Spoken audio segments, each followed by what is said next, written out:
her two mini Baku? Are they talking to Barbeloth already?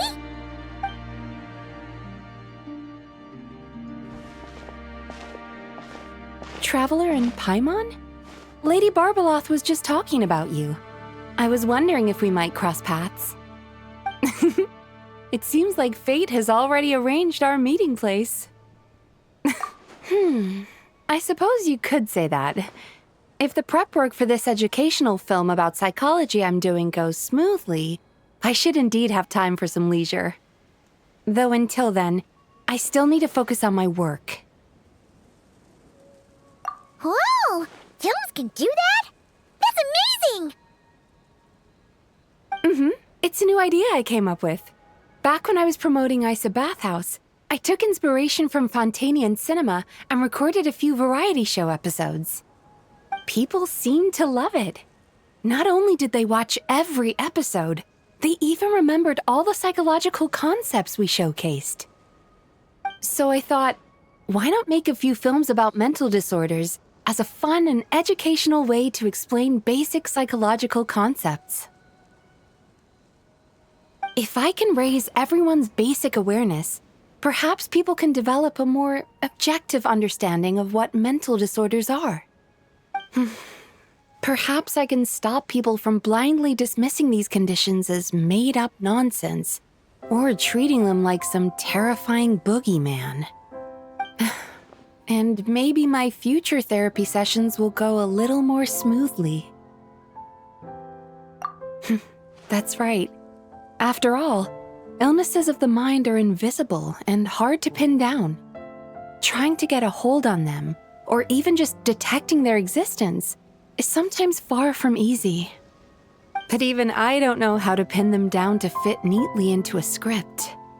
I'm a bit embarrassed to admit it, but even though I've written quite a few papers about mental health, I'm completely stuck when it comes to writing a film script. Sometimes I stay cooped up in my room all day, endlessly going over a few lines of dialogue or a few seconds of plot. Even then, I might come away with nothing to show at the end of it. Maybe you're just missing a little spark of inspiration. When Paimon and the Traveler get stuck on one thing, we do something else, and then, ding! The answer just pops into our heads. It seems like great minds think alike, Paimon. That's why I came here, to experience a form of divination quite unlike the fortune slips I'm used to. I'm hoping this mage's lunar arcana can bring me some fresh inspiration. Inspiration. Anya once said that she wanted to write a fairy tale for every card in the lunar arcana. But there were so many stories she wanted to write, and so little time. Since you're looking for inspiration, go ahead and draw a card, Miss Yokai. I hope that mage's unfinished fairy tale can lead you to the inspiration for your own story. All right, Lady Barbeloth. But most of what I know about divination relates to the Grand Narukami Shrine. Fortune-telling with cards is a first for me. If I do anything that breaks the proper ritual etiquette, please set me straight.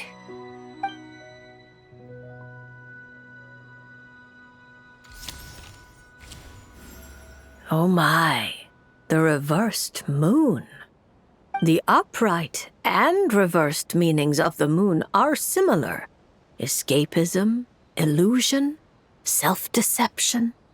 Like someone traveling beneath a dark moon, having lost their way forward, but not knowing how to break free.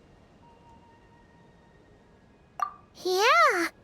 Why does the meaning of this card sound like a warning? Paimon's got a really bad feeling about this. However, since Miss Yumemizuki can still hear this prophecy, it means the situation is not yet too dire. With a little effort, you may be able to exit the haze that obscures your path ahead and find what you seek. Escapism, illusion, and self-deception? Taking the card at face value, yes. To put it more plainly, You're running from an answer that's right before your eyes. Searching far when you should be looking near. Are you saying there's someone who can review my script standing right in front of me? It's not limited to just the script, but how you interpret the meaning behind the card is entirely up to you. The answer is right in front of my eyes, yet I'm searching far when I should be looking near. I think I understand what you're getting at. When you put it like that, I really have been deceiving myself. Or rather, I couldn't help but search far when I should be looking near. I thought about visiting Yae Publishing House and asking Guja Yae for advice, but then... From a clinical perspective, I suppose this counts as unconscious avoidance. Thank you for your divination, Lady Barbaloth.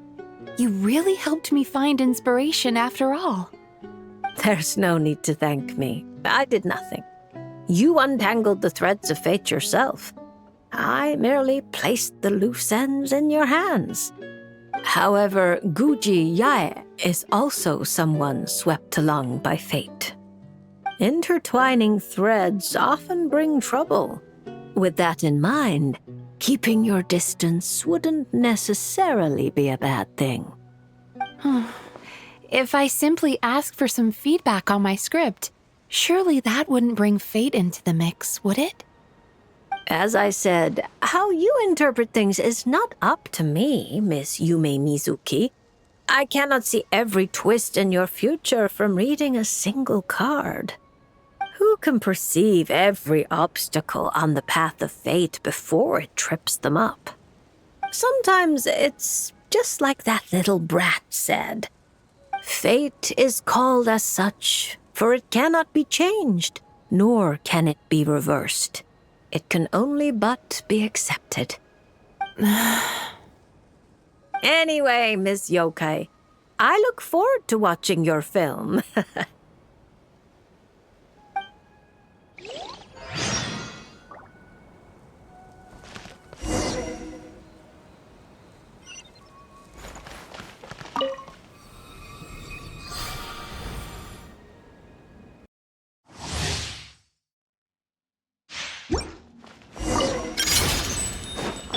My guiding stars! Hold! Mine! Turn that frown upside down!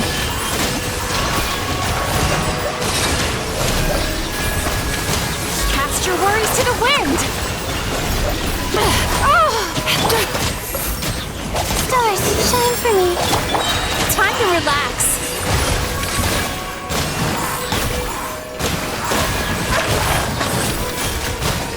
Bad dreams be gone! The night is cold. Don't be scared. Turn that frown upside down. What a lucky day! Time to